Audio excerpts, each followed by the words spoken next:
the National Electoral Commission the free hand to conduct the exercise.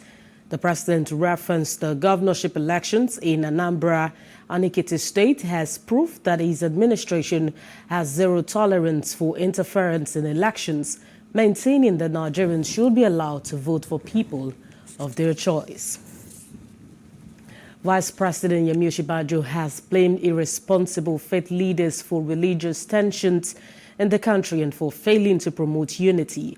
Osinbajo made the remark when a delegation from the Kuje interfaith community led by the senior pastor of King Palace Church International, Sam Ogbodo, visited him at the presidential villa in Abuja. The vice president reiterated that everyone has a right to their faith. Constitutionally, there is freedom of worship, but it's leadership that must deliver on the most important thing. Government must deliver on services and development issues. Drug abuse among the Tema Nigerian youth has generated heated debate in recent times, attracting interest from groups, organizations, individuals, and government alike.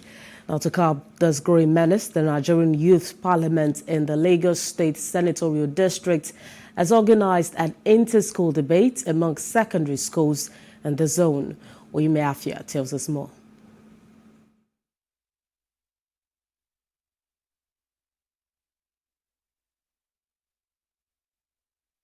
The increasing rate of drug abuse in the society leaves much to be desired, though it is not limited to any age. It has become worrisome how the youth have been caught up in this menace in recent times. 36 schools from different parts of Lagos have converged on this venue to debate on these topical issues. For the organizers, sensitization on drug abuse has been ongoing across the country. They speak on how deep it has eaten into the fabrics of the society. It's organized for students to interact with one another. It goes beyond we just having a speech, bringing someone to teach them. Now we want them to tell themselves in the language they understand. So in this way, they become ambassadors of anti-drug abuse. The issue of drug abuse is alarming and is a priority for us under our Speaker, Right Honorable Dr. Azizat Ishao. And we've taken this issue hands-on, and we have produced a policy document which will be made open to the public very soon, called the Nigerian Youth Parliament Drug and Substance Abuse Control Policy Brief 2022. What we are doing here today is part of the recommendations from the policy document, which says that we should engage in cognitive behavioral education, under which we have peer-to-peer education. We have actually been spreading our campaign against drug abuse. Just this week alone, we mapped out, the whole of the week, to commemorate the UN Day against drug abuse, which was actually on the 26th, sorry. Yesterday, Lagos State Command of NDLA had the grand finale, and all these efforts are geared towards dissuading the public, dissuading the populace, the citizens, from taking drug. The topic of discussion focuses on the influence of drug abuse among Nigerian youths. The debate starts with students of Queen's College, Yaba, and the Girls Senior Grammar School, Obalende. It was followed by other schools with the students speaking dispassionately. We have known for decades that addiction is a medical condition, not an incurable brain disorder, not a medical flaw, not a character flaw, or a form of social defiance. Yet, with the overwhelming evidence supporting this position, drug use continues to be criminalized. I strongly oppose the motion with the following points. Management of available resources. Instead of wasting the available resources on the well-being of the drug abusers, why not use it on enlightenment programs that will stop the masses from going into action? Prevention, they say, is better than cure. The money spent on these drug abusers can be used for the development of the educational sector. We had a chat with some of the students who shared their views on the menace of drug abuse to the society. Drug abuse is also one of the activities that is being carried out. If you look around, our students no longer go to school. They go to school to take drugs. They go to in classes that are taking drugs. Our economy today is not really helping the poor people. It's like most poor people are getting poorer and the middle class are also getting poorer. So if you're blaming poverty for the cause of drug abuse, that means that drug abuse is really increasing. With the alarming rate of drug abuse among young people, perhaps debates such as this will go a long way in nipping the issues in the bud. PlusTV News, Lagos. The Ondo State government has ordered all public and private institutions in the state to install closed-circuit televisions on their premises on or before August 1st, 2022. This followed the directive of Governor Rotimi Akeredolu that CCTV should be installed in all public and private institutions across the state as part of the measure to fight insecurity in the state. In a statement issued by the Special Advisor to the Governor on Security Matters, Akogo Adetoji Adeleye, the Governor said that any institution that failed to comply with the directive will be shut down. Still in Ondo State, the government has said it will continue to encourage gender mainstreaming through inclusion of women in governance.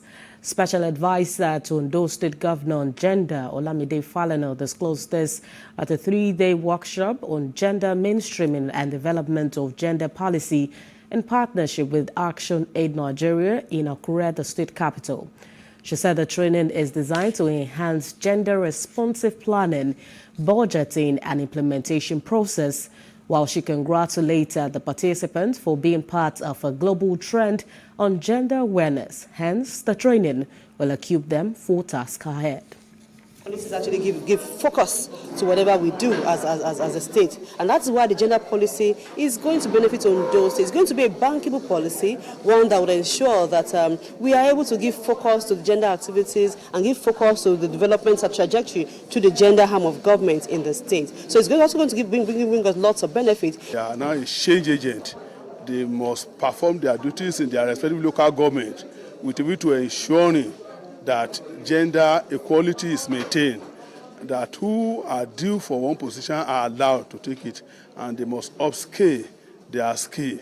This one will have done some quick analysis of the gender issues in the state, and then their skills in gender mainstreaming is also enhanced, and then their capacity to be able to promote gender equity and equality is also improved. These three major, because in the development of policy and implementation, you are measuring two things: the CAP, knowledge, attitude, and practice, and then the skills of the staff of government. And to other parts of Africa, the UN Security Council has voted to maintain the UN peacekeeping mission in Tumorak, Mali, while condemning the West African nation's military rulers for using mercenaries that commit human rights and humanitarian violations. The Council also expressed grave concern at the deteriorating political and security situation in the West African nation. Russia and China abstained on the French-drafted resolution that extends the mandate of the mission until June the 30th, 2023, with its current ceiling of 13,289 military personnel and 1,920 international police. And outside Africa, Russian President Vladimir Putin has said that Moscow was open to a dialogue on strategic stability and nuclear non-proliferation. Despite Russia sending troops into Ukraine on February the 24th, but Moscow and Washington have stressed the importance of maintaining communication on the issue of nuclear arms. The two countries are by far the world's largest nuclear powers, with an estimated 11,000 nuclear warheads between them. And in business, revenue allocation to federal, state and local governments has declined from a peak of 970.57 billion in July 2021 to 680.783 billion in May 2022, representing a 30% reduction over the period. The decrease in allocation to these levels of government reveals the fiscal challenges facing various levels of government in Africa's biggest economy. Nigeria earned its biggest revenue from crude oil, but it has paid 2.1 trillion in the first 6 months of the year and could pay another 4 trillion by the end of the year, according to International Monetary Fund estimates. And on to entertainment, rapper Abdul-Rashid Bello, popularly known as JJC Skills, has announced his separation from his wife, actress Funke Akindele. JJC announced via his official Instagram handle, stating that his marriage with Akindele has had issues for the last 2 years and that he had to move out of their home 3 months ago after Kindele insists that he did and had not been able to have a sit-down with her since the African Magic Viewers' Choice Awards on May the 14th. And finally in sport, the Super Eagles may have their dreams of claiming a fourth winners' medal at the African Cup of Nations delayed. Alamonda reports claim the Confederation of African Football, CAF, is considering postponing the next edition of the continent's flagship football championship in Cote d'Ivoire. The 17th edition of the Continental Championship, AFCON 2023, was initially scheduled for June the 23rd to July the 23rd, 2023, but the CAF is beginning to admit that scheduling the competition in the middle of the rainy season may not necessarily be a bright idea. And that's the news update. For more stories, please follow us on our Facebook, Twitter, and Instagram. And do subscribe to our YouTube channel, PlusTvAfrica and PlusTvAfrica Lifestyle. I'm Olamide Adeyemi. Thanks for watching.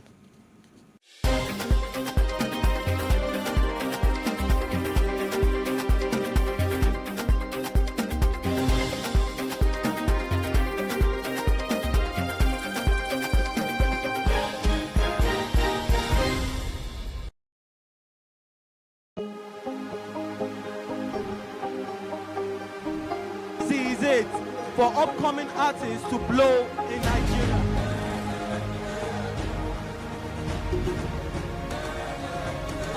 Welcome to Plus Trending. I am Booking November, your host, saying thank you for joining us on today's episode. Welcome back. It's tea time on Plus TV Africa. Practice makes perfect. I'm not perfect yet, but I'm a lot better than I used to be. He's a king. He's entitled to marry 100 if he wants to.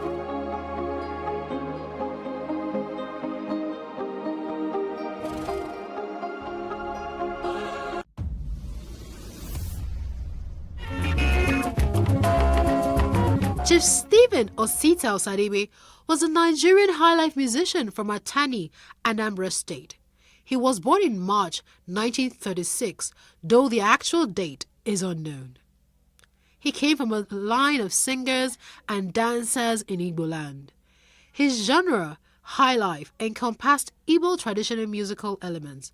Along with this, calypso, samba, bolero, rumba, jazz, and waltz were also present in Osadebe's musical style. Osadebe's interest in music grew in his high school years at Onitsha, a major commercial city near Atani. His career spanned over 4 decades, and is one of the best-known Igbo life musicians and king of highlife. His all-time hit was the 1984 single, Osundi Owendi. It established him as a leader in the highlife genre.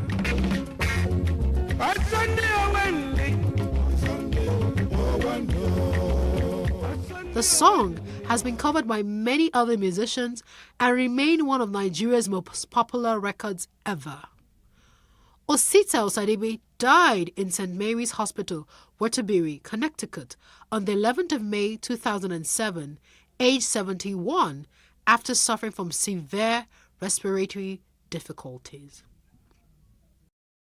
Chief Oliver the Cork was born Oliver Sunday Akanite on April 14, 1947. He was a guitarist and a prolific recording artist. He started his music at the age of 11 when he learned to play the guitar under Piccolo, a Congolese guitarist living in Nigeria. He served an apprenticeship with Juju stars like Sonny Agaga and Jacob Oluwole. Oliver was regarded a star by his late teens and also considered as the most flamboyant Igbo musician. Since releasing his debut album, Messiah Messiah, in 1977, he recorded no fewer than 93 albums.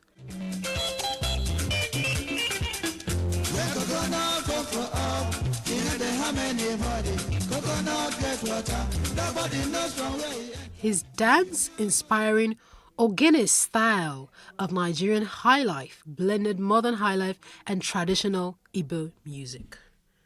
It spawned hits like the People's Club of Nigeria, Anenwe, An Identity, and many more. He died at the age of 61 in 2008. Bright Chimezie was born on the 1st of October 1960. Bright Chimezie started his career as an instrumentalist in his church, an interest which grew while he was a student at Eke Oba Community Secondary School, Umahia. He was nicknamed Okoro Jr. His music style became known as Zigma sound, a genre which became popular in the eastern part of Nigeria in the early 1980s.